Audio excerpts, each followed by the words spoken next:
If you're confused about protein, you're not the only one. There's a lot of information out there about it, and it's all the rage. I'm going to give you what you need to know to be healthy and fit, to be fit for life. So, protein is that second big area we like to focus on. That first area is quality. We want to try and get fruits and vegetables into our daily diet, right? Diet being the foods that you eat, not a crash diet. We want to get quality. We're looking for 800 grams of fruits and vegetables. That second step is to get in protein. And there's some reasons that we really like protein. So the first one is it builds muscle and it helps your muscles recover, helps in the recovery process. When we work out, that tissue is broken down and we're technically less fit than we were before we started. But protein helps repair those muscles. So when we add protein and we add sleep and recovery, that is when we really start seeing gains in our health and fitness. So it helps build that muscle, it helps create strength and muscle growth, and then it helps those muscles recovery and help us recover. The second one, most people, a lot of people that come into the gym are trying to lose weight. And that is a really good goal because excessive weight on you is going to lead to chronic disease and all these other issues. So getting weight off is a big, big benefit. One of the small things that can happen, especially if we lose weight too fast, is that we're not just losing fat, which is what we want to lose, but we're also losing muscle mass.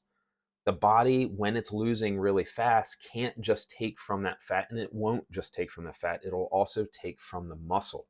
So when we see people that have these very fast weight loss transformations, what happens is, yes, we're going to lose some fat. The body weight is obviously going to come down, but we're also losing muscle mass, which is going to reduce our strength and that lean muscle mass. And we want lean muscle mass because that is um, that body, that physique that most people are looking for. That toned look comes from lean muscle mass.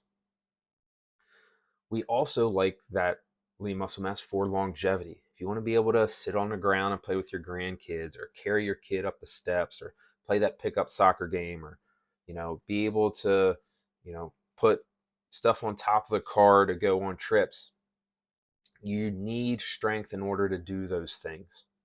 And if we lose that, uh, you're not going to be as independent. You're not going to be able to do all those things that you want to do as long as you want to be able to do them. So we want to preserve that muscle as long as we can, and protein helps us do that. The last one is satiety and appetite control, right?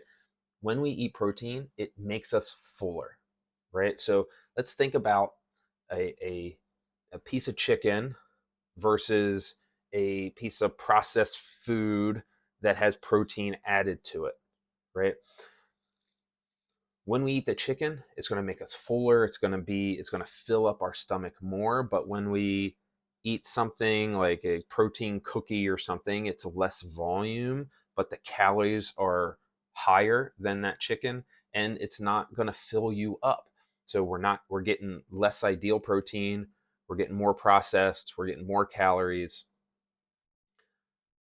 and we aren't going to feel as full. So we're going to end up eating more. So that protein helps us feel full for longer, and it helps us not want to eat more. So protein is very good at making sure that we're not overeating.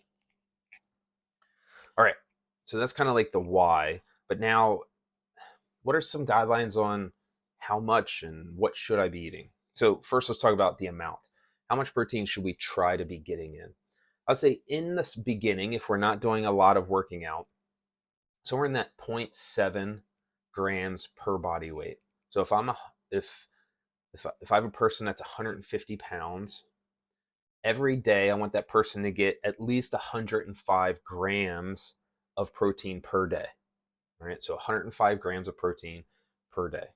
And you just look at your nutritional facts. You can use apps to help with that. The USDA has a lot of information on what certain foods have.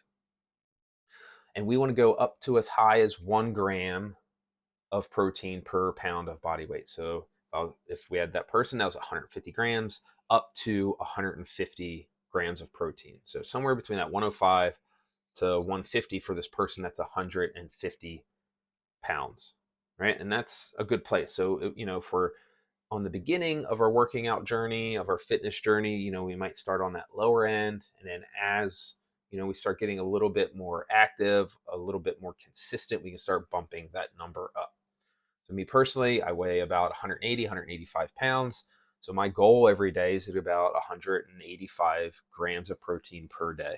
And that now, if I'm trying to lose a weight, like my goal, like I want to try and lose 50 pounds, we're not going to use our current body weight. What we're going to use is our ideal body weight, or that body weight that we're going to start trying to move forward. Now, if we have a lot of weight, we might start at a higher number and then bring that number down, but have that ideal weight. So, if I'm 200 pounds, but I want to get down to 180, right? I'm going to shoot for that 180 goal, or 70% of 180. So, like 150 ish, and that 150 goal.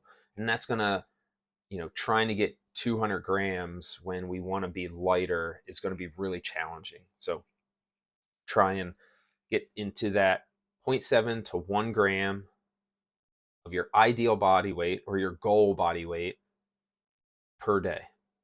And that's the amount. We can also, now we want to talk about quality.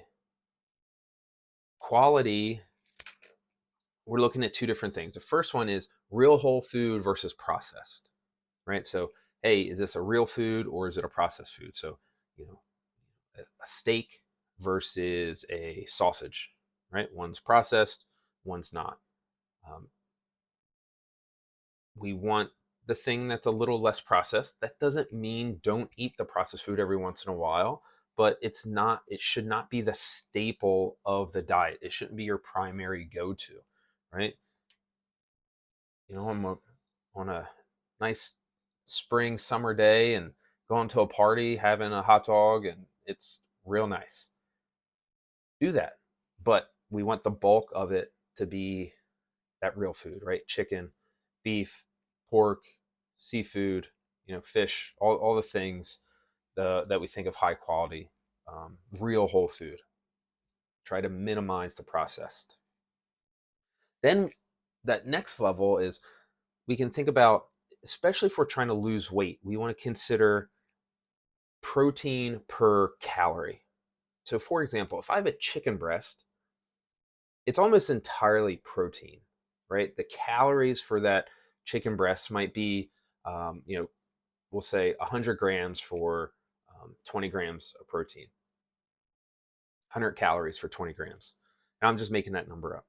But if we use a chicken thigh, again, both real whole food, that chicken thigh has a lot more fat on it, right? That's dark meat versus white meat. So the calories are going to be a little bit higher because of the fat content in that piece of meat. So, it's at that same 20 calorie, that same 20 protein amount for the thighs, that calories might be 200, and plus there's some fat in there as well. The fat content's going to be higher. So if we're trying to cut back, we're trying to lose some weight, that chicken breast might be a better option. Or we can let's mix some chicken breast with some thighs to kind of get a little more balanced between that fat and protein goals. So when we're thinking about this, is one of the issues with the sausage as well, right?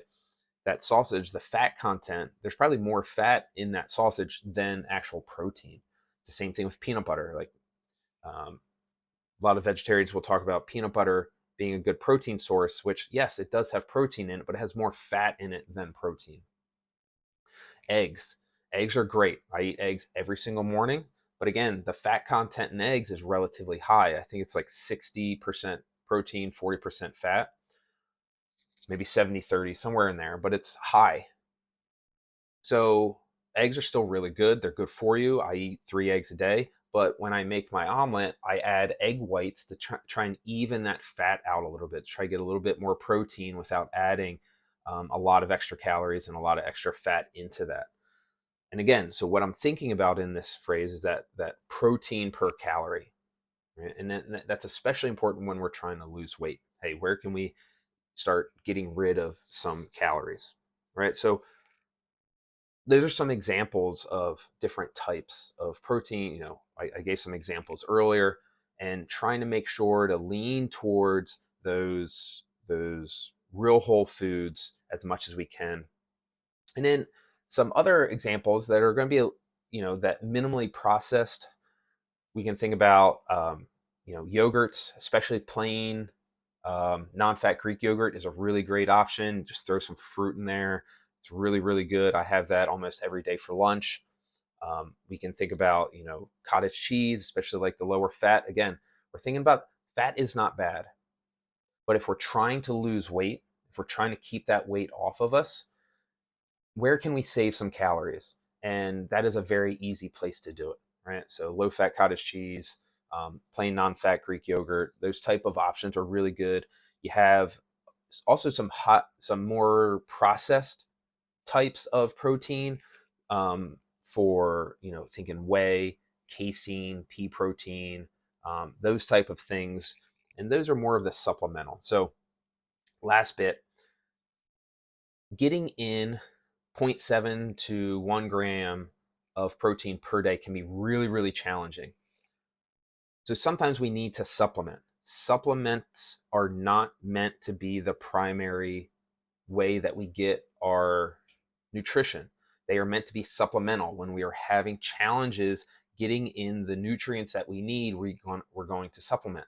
So if getting to that, if you're trying to get 150 and you're having a really hard time trying to get to that 150 mark, doing a protein shake or making a casein dessert can be really helpful to get you to those protein goals. So supplementing with those can be really, really helpful. All right, so that's protein.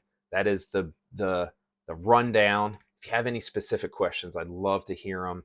There's always some nuance, and everybody's situation can be a little bit different. So if you have a question, please send it my way, and I'd love to answer it.